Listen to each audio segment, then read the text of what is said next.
matin et qui a constaté, selon lui-même, ses observations, qu'il y aurait des ethnies qui ont été lésées en Côte d'Ivoire. Donc, s'il y a quelqu'un qui pense qu'il y a des ethnies qui ont été frustrées ou qui ont été je ne sais quoi, c'est Alassane Ouattara.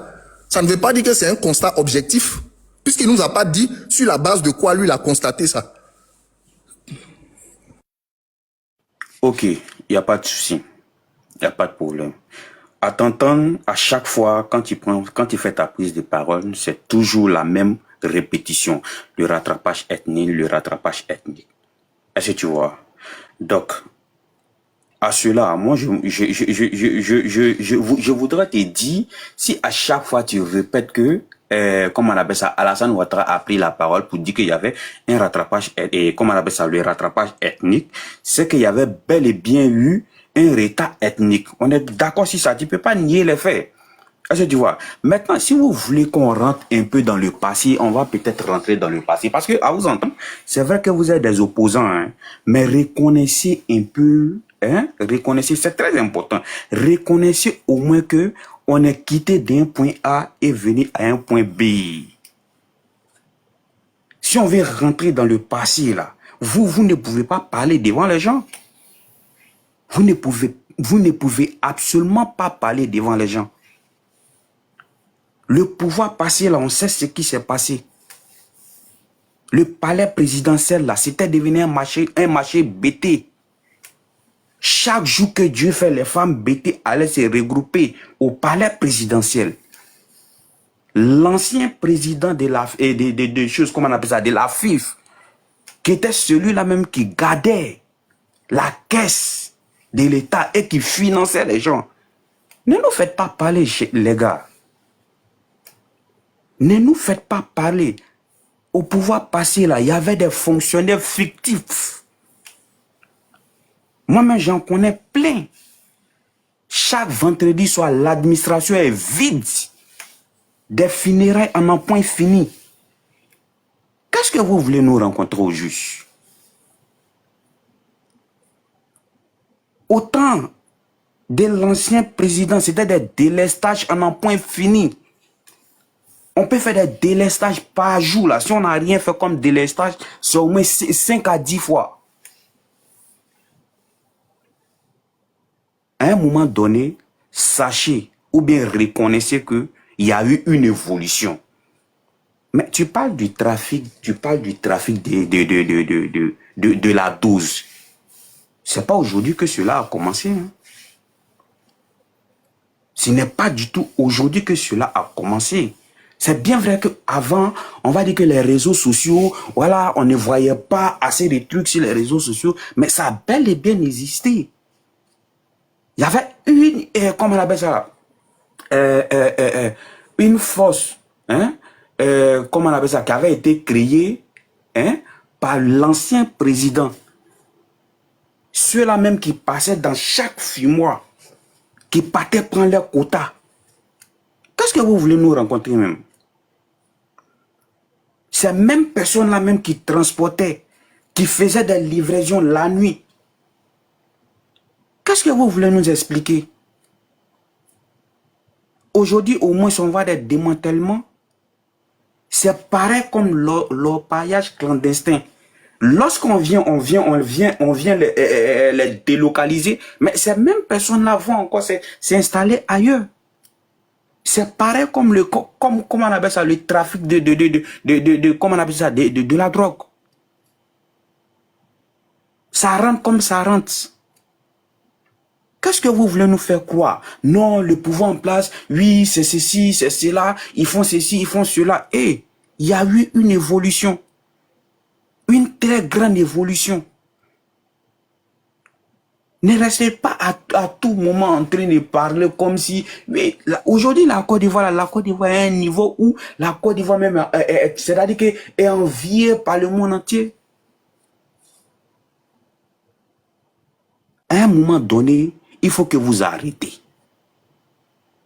À un moment donné, là, il faut que vous arrêtez. C'est vrai que vous êtes des opposants, vous jouez vos rôles d'opposants, on est bien d'accord. Mais faites vos oppositions sur la vérité. C'est vrai qu'on peut comprendre, hein, vous n'aimez pas le gars, vous n'aimez pas le président, c'est votre choix. C'est-à-dire qu'on ne peut pas vous incriminer pour cela. Mais sachez très bien que le monsieur, il bosse. On a entendu, comment on appelle ça, Guikawe dit ici, qu'eux, ils vont mourir dans l'opposition. Parce que le monsieur, il travaille. Mais pourquoi il a dit? C'est parce que le président, il est trop beau pour qu'il vienne dire ça? Ou bien vous êtes plus sachant que les Guikawe et autres? À un moment donné, il faut que vous arrêtez. Je vais vous lire un truc là. Un instant. Où c'est pour mon deuxième téléphone? Je vais vous lire un truc qui va vous étonner un peu. Avant, on va dire par exemple que les réseaux sociaux, il y a certaines choses qu'on ne voyait pas et qu'aujourd'hui, on pense peut-être que c'est le pouvoir en place qui a créé cela, alors que c'est des phénomènes qui existaient depuis bel et bien longtemps. J'ai interrogé comme ça, est-ce que en 1997, il y a eu des Ivoiriens qui prenaient la Méditerranée? Voilà, on me répond ici oui. En 1997, il y a eu des Ivoiriens qui ont traversé la Méditerranée. Cependant, il est difficile de déterminer plutôt avec précision le nombre exact des personnes. Les migrations à destination de l'Europe ont été un phénomène régulier avec des arrivées en Italie, notamment avec un voyage souvent périlleux en bateau depuis les côtes africaines. Il est important de noter que les migrations en Afrique vers l'Europe, y compris celle de la Côte d'Ivoire, étaient déjà en cours avant 1997. Vous comprenez? Pour vous dire qu'il y a des phénomènes là qui existent, c'est qu'on voit aujourd'hui là. Il y a beaucoup de trucs qui existaient depuis bel et bien longtemps. Je préfère m'arrêter là parce que c'est très long. Mais j'ai voulu prendre depuis 1997 pour que vous sachiez, vous compreniez quelque chose. Sinon, le grand nombre d'Ivoiriens, qui ont comment on appelle ça, qui ont traversé la Méditerranée là, c'est passé en 2006. En 2006, à ce moment-là, il n'y avait pas de réseaux sociaux. Il y a eu des Ivoiriens qui sont partis. C'est-à-dire qu'en masse, depuis 2000 jusqu'à 2009, les Ivoiriens ont traversé la Méditerranée. Mais si on vous écoute, c'est-à-dire que quand on vous regarde, c'est-à-dire qu'il y a des phénomènes qui sont nés depuis le pouvoir en place. Oui, je suis d'accord que vous êtes des opposants. Vous vous opposez, c'est bien frère, c'est normal. Mais reconnaissez qu'il y a quelque chose qui a été fait.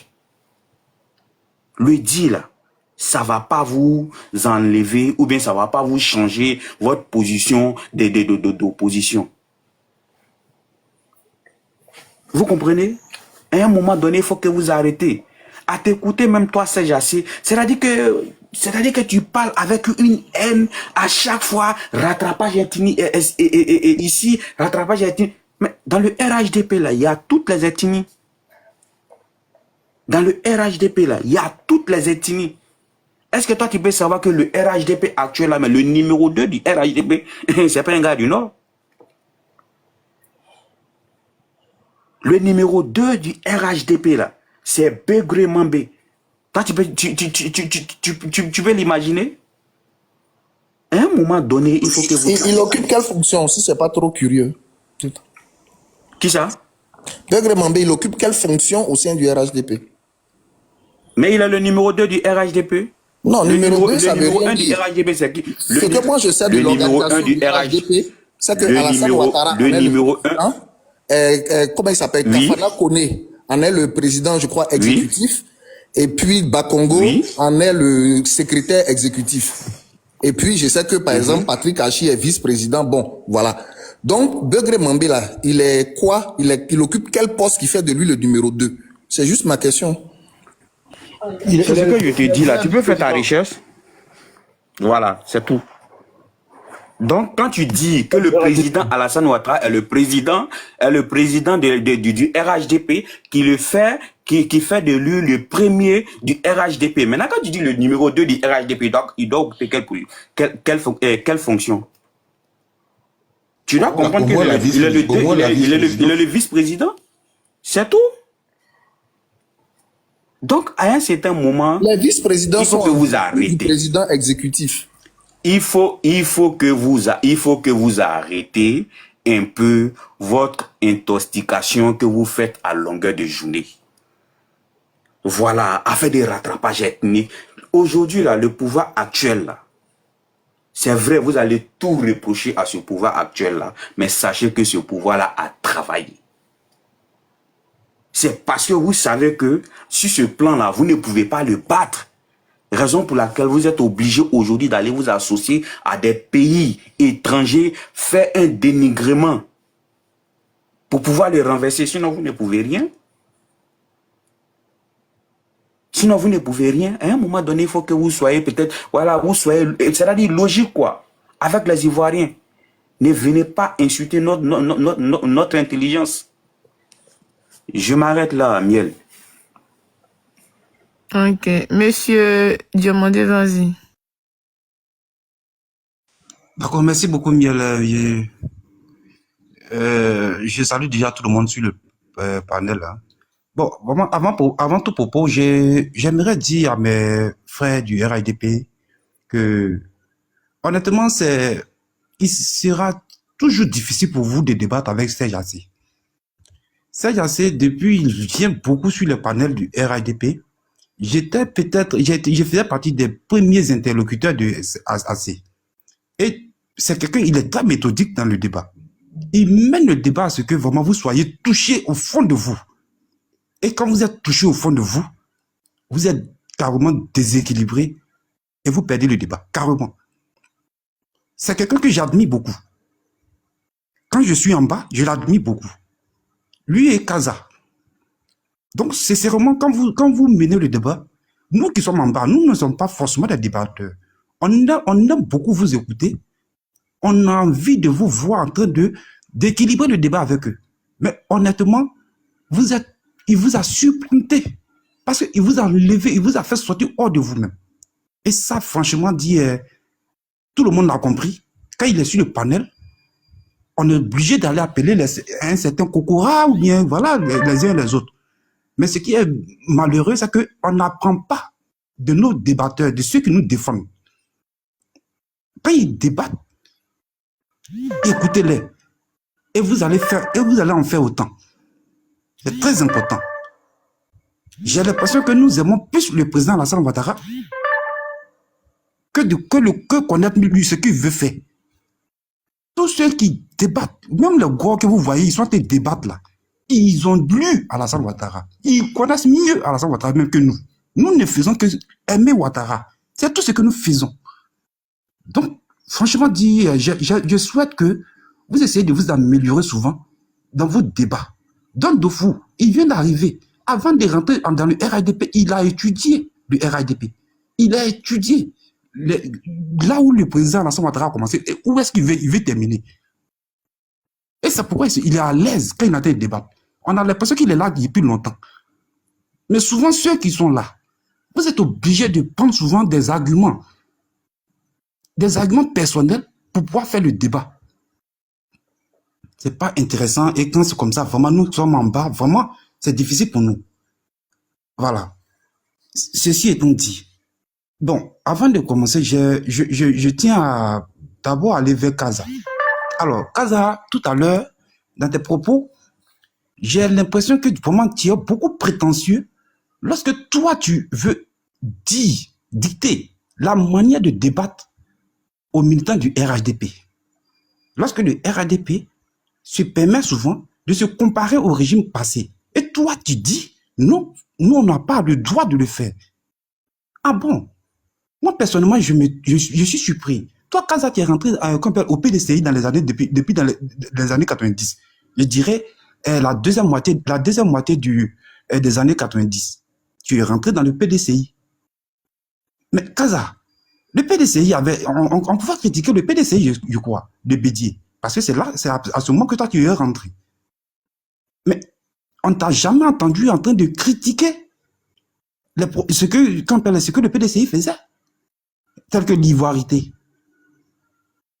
Tu ne l'as jamais fait. Mais pourquoi est-ce qu'aujourd'hui, toi, tu veux venir nous montrer comment débattre?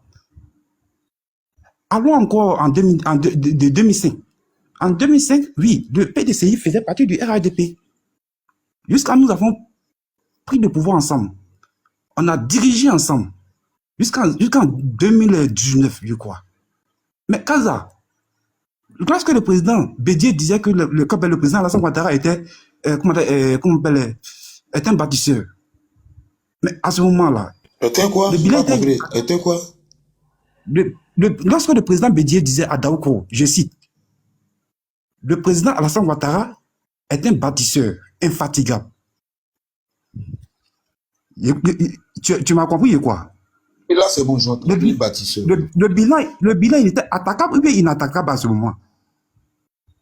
Et subitement, c'est le même PDCI aujourd'hui qui trouve que le bilan du RADP est attaquable.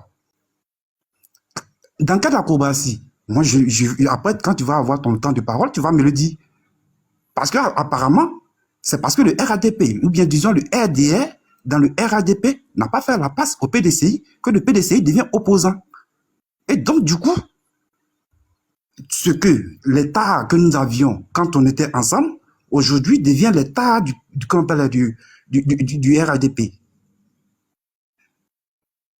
Donc, souvent, je m'étonne que vous, PDCI, vous allez nous montrer la méthode de débattre. Parce qu'à un moment donné, moi, je pense que soyons sérieux et cohérents. C'est Yassé, vraiment dans tes propos, tu as relevé, en tout cas ce que j'ai bien compris, tu as relevé 3 éléments fondamentaux. Bon, parmi les éléments fondamentaux, je pense que tu as relevé le cas de la drogue, de la jeunesse, ce que tu dénonces plusieurs fois, chaque fois. Effectivement, c'est un cas qui est sérieux. Ça concerne directement nos enfants, ça concerne nos petits frères, et vraiment, c'est quelque chose de déplorable. Et effectivement, la drogue, il faut dire que ça a vraiment gâté la jeunesse d'aujourd'hui. Ça, c'est tout à fait, je t'entends toujours quand tu te prononces là-dessus, sincèrement, je n'ai rien à dire. Maintenant, les 2 autres éléments que tu as relevés. Alors, tu as parlé de quoi? La masturbation, et tu as parlé également des enfants, par exemple, qu'on enterre dans les, voilà.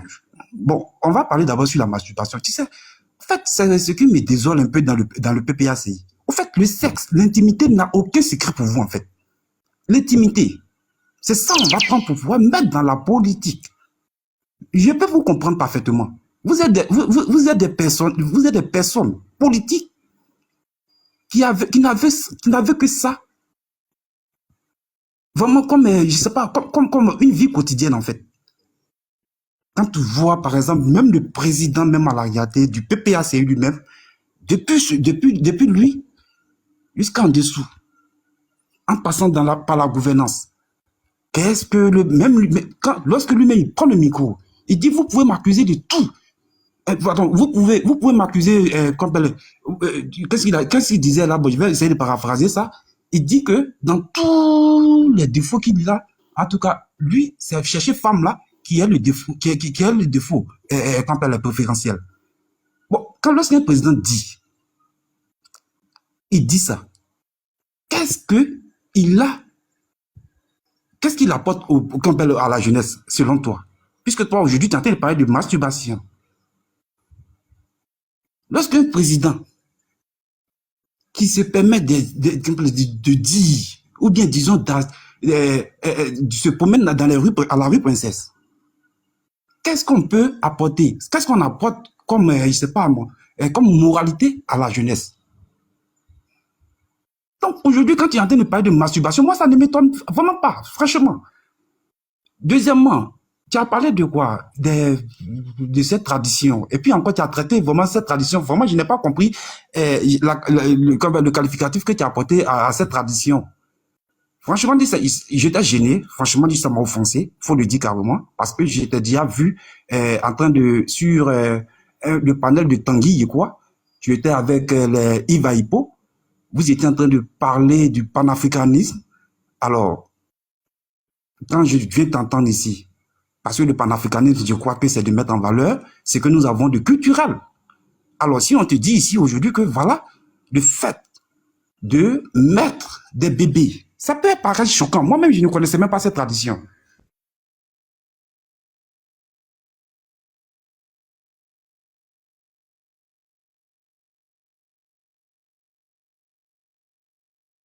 Mais, que tu es en train de traiter cela, c'est parce que tu veux forcément taquiner, taper sur Sissi qui vient de Odiné, que oui, voilà, je sais pas.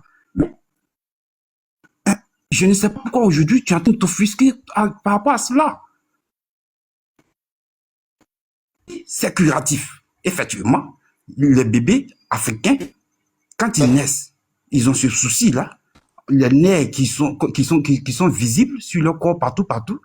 À un moment donné, la médecine même moderne même a du mal même à pouvoir traiter cela. Et les vieilles ont leurs moyens pour pouvoir soigner cela. Et toi, tu traites cela vraiment de façon vulgaire, là.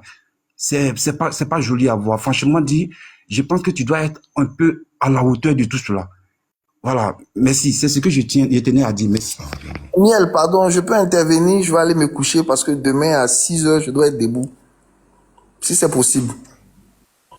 Ouais, maintenant, c'est à toi. Normalement, Après ça, moi, j'ai une urgence, j'ai une motion d'urgence. Ibra, ça fait des heures que moi j'attends. Donc, moi, je vais Oui, Ibra, faut patienter. Tu viens de des urgences, mon frère. Moi, c'est juste une minute et puis Ouais, je descends. mais Comme si même une minute, mais faut patienter. Non, Vous savez que en fait, vous n'avez Ibra, pas faut le droit patienter. de demander à mon tour. Mais je Ibra, demandais à vous dire laissez quelque parler, ça chose, fait des heures je vais on a assis là. recadrer puis descendre. Ibra, ne En viens fait, pas je nous viens c'est parler. trop facile, Pardon, ça. faut je viens pas patienter. pour débattre. Monsieur Assé, je viens pas Oui, pour Ibra, débattre. pardon, s'il te Frère, plaît. ça va, laisse-nous S'il te parler, plaît, après on va Ibra, dire pardon, après. pardon. Fini. Non, attendez, s'il vous plaît. En tant que modérateur, monsieur Assé, finissez. Moi, je vais rectifier quelque chose d'après. D'accord, ok, merci. Alors, Et que personne ne ferme mon micro, hein, s'il vous plaît. Voilà, merci. d'accord, bon, alors, on a entendu beaucoup de choses qui font rigoler. Vous voyez, malheureusement, on vient d'avoir en direct là l'une des tares que nous reprochons à ce gouvernement là, le chiffrisme. Voilà, c'est ce qu'on appelle l'économisme. Celui qui a créé le concept d'économisme, c'est surtout Lénine. Voilà, ceux qu'il appelle les gauchistes du chiffre. C'est-à-dire que c'est des personnes qui traduisent la réalité par des chiffres et même quand la réalité leur renvoie un autre message, ils s'en tiennent qu'à leurs chiffres. Pour eux, les chiffres sont supérieurs à la réalité. Alors, voilà pourquoi un gouvernement comme celui du RHDP peut être fier, peut plastronner, peut gonfler la poitrine pour dire qu'en Côte d'Ivoire, le taux de chômage est de 2%. Parce que simplement, le gouvernement ivoirien va prendre la définition du chômage par l'OIT et puis il va l'appliquer sur sa réalité et puis il va sortir ce chiffre-là. Et puis il est content. Parce que il considère que quelqu'un qui est petit cireur, qui gagne 500 francs par jour, on le considère comme un travailleur. Alors qu'ils oublient que cette définition du chômage-là, quand on l'applique aux pays européens, la même définition, c'est parce que là-bas, il y a une donnée fondamentale sur l'emploi, c'est que quand on définit un emploi, on définit en même temps la sécurité de l'emploi. Or, nous ici, une grosse partie de nos emplois sont des emplois précaires. Une grosse partie des emplois que nous, on considère comme des emplois là, leur taux de précarité est tellement élevé qu'en réalité, ce ne sont pratiquement pas des emplois. Voilà la réalité, malheureusement. C'est-à-dire le petit cireur qui ne paye pas de contribution sociale, mais ça c'est pas grave pour nous, comme la définition de l'Organisation internationale du travail, du Bureau international du travail est extensive, on préfère se cacher derrière ça. Oubliant qu'un pays est considéré comme est en plein emploi quand son taux de chômage est inférieur à 5%. Donc le gouvernement ivoirien nous dit qu'actuellement en Côte d'Ivoire, on est dans le plein emploi. Et puis on est content de ces chiffres. On a eu un exemple aujourd'hui, palpable, à 1h du matin là. C'est-à-dire que quelqu'un est fier de nous montrer des images avec une définition Wikipédia de la dette extérieure, et puis il compare la dette extérieure, il parle des États-Unis, et puis lui-même il dit des chiffres, et puis il est heureux parce qu'il a fait, pour lui il a fait œuvre utile. Mais il faut ramener ça à notre réalité. La dette ivoirienne là, elle est constituée de quoi? Quel est le rapport entre la dette publique extérieure et la dette privée extérieure? C'est parce que justement la dette privée extérieure représente un chouïa, c'est-à-dire c'est pratiquement insignifiant par rapport à la dette publique extérieure. Voici pourquoi chaque fois vous allez entendre les gouvernants ne parler que de la dette publique extérieure. Quelqu'un même a osé prendre l'exemple de Djamo. Djamo a levé, je ne sais pas combien de millions de dollars là. Ça fait combien de milliards en francs CFA? Ça fait peut-être 2 ou 3, je n'ai pas les bons chiffres. Bon, c'est lui qui a cité ces chiffres. Ça fait peut-être 2 ou 3 milliards de francs CFA. Qu'est-ce que 3 milliards de francs CFA face à 40 000 milliards de francs CFA? Ça représente quoi? Voici pourquoi pratiquement tous les pays africains, quand ils vous parlent de dette extérieure, ils parlent surtout de la dette publique extérieure. Parce que la dette privée intérieure représente, comme je vous l'ai dit, un chouïa. Ça représente pratiquement rien. Puisque la plupart de nos entreprises ont du mal à aller prendre du crédit à l'extérieur. Il y a quelques-unes qui arrivent, mais c'est très rare. La preuve, c'est maintenant qu'un certain nombre de sociétés, comme on appelle ça, arrivent à se faire suivre par des institutions de notation pour définir leur credit score ou bien leur identité en matière de crédit. C'est maintenant. C'est maintenant qu'on apprend à faire ça avec les Bloomfield et autres. C'est maintenant que ça rentre dans nos habitudes financières. Donc voici pourquoi jusqu'à présent, quand on parle de dette extérieure, on parle surtout de dette publique extérieure. Bon, ça là encore, comme c'est moi qui l'ai dit, on va venir faire débat là-dessus. Mais quand tu vas demander à la personne quel est le montant de la dette privée extérieure, on ne pourra pas me sortir des chiffres. Mais parce que c'est insignifiant. Parce que c'est totalement insignifiant. Voilà pourquoi les gouvernants eux-mêmes, c'est pas moi, les gouvernants ivoiriens eux-mêmes n'en parlent pas. Et c'est valable dans pratiquement tous les pays d'Afrique noire essentiellement. Donc, il ne faut pas venir juste réciter des notions parce que, bon, on aime Wikipédia, on manipule bien, comme on appelle ça, comme quelqu'un l'a dit, on est génération 2.0, bon, donc, on a lu des trucs ici et puis on vient en placade. Franchement.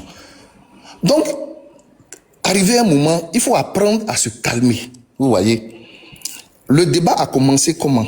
Le débat a commencé avec le modèle de jeunesse que le RHDP présente. Et je vous ai fait un tableau du modèle de jeunesse que RHDP présente. Et je dis que le modèle par excellence, c'est Zasso. Zasso, Patrick dit en global. C'est lui qui est le modèle par excellence de la jeunesse RHDP. Et j'ai dit que même ceux qu'on nous a présentés comme des modèles, on va dire qu'ils sont différents de Zasso parce qu'eux seraient allés un peu plus loin à l'école. Finalement, on a vu comment s'est terminé ces modèles-là. Ce sont des gens qui prenaient notre présidence de la République comme un lieu de débauche. Et j'ai cité le type de débauche qu'ils faisaient. Et puis on me dit, ah oui, tu ne parles que de ça, tu ne parles que de ça, mais ça fait quoi? Tout le monde fait, non? Vous voyez le niveau de moralité qu'on a atteint dans ce pays? C'est-à-dire, dans un bâtiment officiel. Excusez-moi, monsieur Assé, je ne vous interromps pas, mais je crois que Miel d'Or, vu que je suis modérateur, je vais vous demander de chuter en une minute, s'il vous plaît. Bon, ok. C'est-à-dire que dans un bâtiment public, dans un bâtiment gouvernemental, quelqu'un s'adonne à des activités de type sexuel et puis il se filme et la vidéo est publique. Et quand on vient parler, il y a des gens qui disent que mais pourquoi tout le monde fait non? Ça fait quoi? S'il a voulu se faire plaisir, ça fait quoi? Comme si le monsieur était dans sa chambre, il s'est filmé et puis c'est dans sa chambre on allait le surprendre. Non, c'est dans un bâtiment public gouvernemental. Dans certains pays qui se respectent, ça là, c'est passible de peine de prison. Mais donc, on a compris qu'avec le RHDP, il n'y a rien quoi. Sa jeunesse qu'elle présente comme modèle, là, peut tout se permettre. Donc bon, vraiment, moi je voulais chuter pour vous dire, je suis heureux qu'on ait eu ce débat-là. Mais bon, l'heure avançant, nous sommes obligés de nous retrouver sans doute un autre jour. J'ai été heureux de débattre avec les uns et les autres. Pour ceux que dans la prise de parole, j'ai pu offenser par ce qu'ils auraient pu considérer comme des injures, je voudrais m'en excuser. Voilà. Alors, merci à tous et puis bisous, Kaza, Ibra, Niel. Ouais. Avant de descendre, excusez-moi juste puisque je prends en main la modération, je voudrais juste rectifier une information dans votre de moi. Oui, rapidement avant de descendre, c'est important parce que une information qui vient de moi.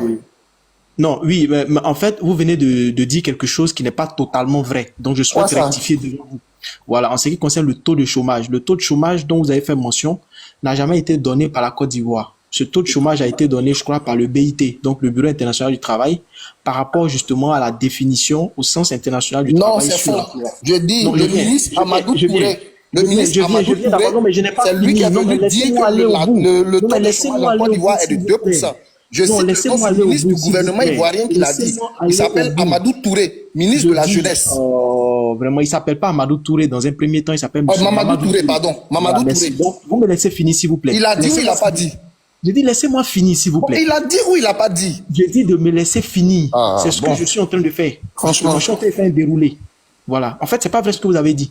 C'est Mamadou Touré qui nous l'a confirmé ou pas? Vraiment. Faut me dire, tu peux répondre par oui ou par non. Est-ce que je peux parler? Mamadou Touré, il a dit ou il n'a pas dit? Est-ce que je peux parler? Oh, franchement. Mais est-ce que je peux parler? Franchement, il faut le laisser. Laisse-le parler. Mais c'est incroyable. Bon, vas-y. Vous avez parlé, on vous a écouté. C'est bon, vas-y. Voilà, bon. je dis que le ministre Touré Mamadou a fait un développement assez précis sur cette question. Je crois que c'était l'année dernière. La question lui a été posée de savoir qu'est-ce qu'il en était de ce chiffre qui avait été donné, ce taux. Donc, je parle de 2 ou 3% du taux de chômage, n'est-ce pas, de taux de chômage en Côte d'Ivoire.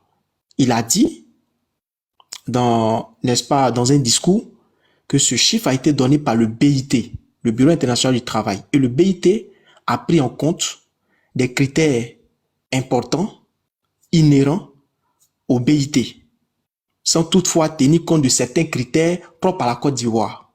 Mais la Côte d'Ivoire avait déjà effectué ses enquêtes au travers de l'INS, donc qui est l'Institut national de statistiques, des statistiques pour voir quel était réellement le taux de chômage en Côte d'Ivoire. Et selon le gouvernement ivoirien, vous pouvez taper, vous pouvez vérifier tous, le taux de chômage selon le gouvernement ivoirien est situé autour de 25%.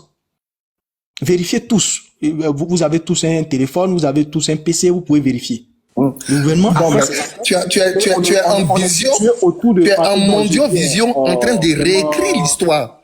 Tu es en train de réécrire l'histoire. Mais pardon, sois quand même, tu te calmer. Vous êtes formidable.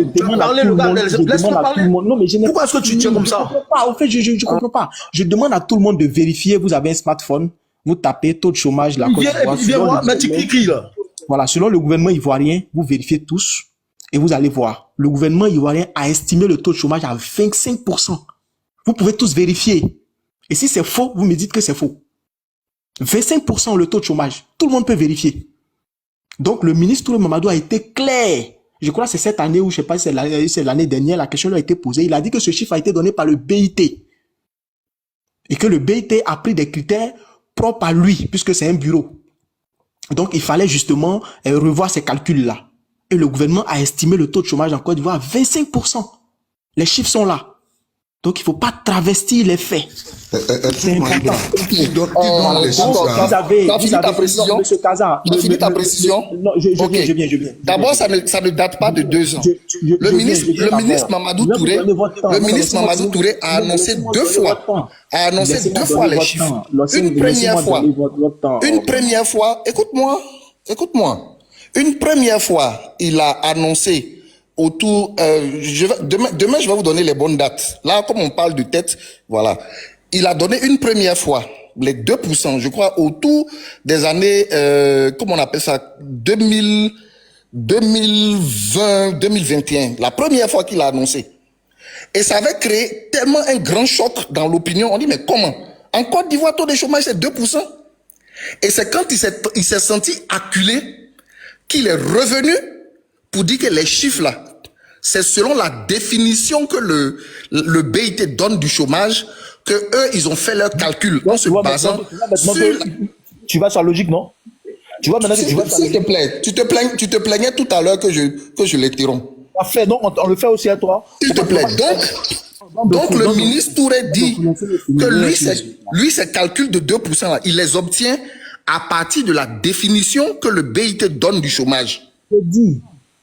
Mais c'est ce que j'ai dit. Mais c'est longtemps après que des intellectuels ivoiriens aient contesté ces chiffres que lui, il a avancé. Non, mais c'est ce que j'ai dit, oui, mais voilà, c'est pour ça que je vous reprends, monsieur Assé, s'il vous plaît. On va s'écouter, c'est pour ça que je vous reprends. C'est nous qui lui avons dit que vos chiffres ne sont pas corrects. Non, mais monsieur Assé, s'il vous plaît, c'est pour ça que je vous dis, je vous sais assez transparent.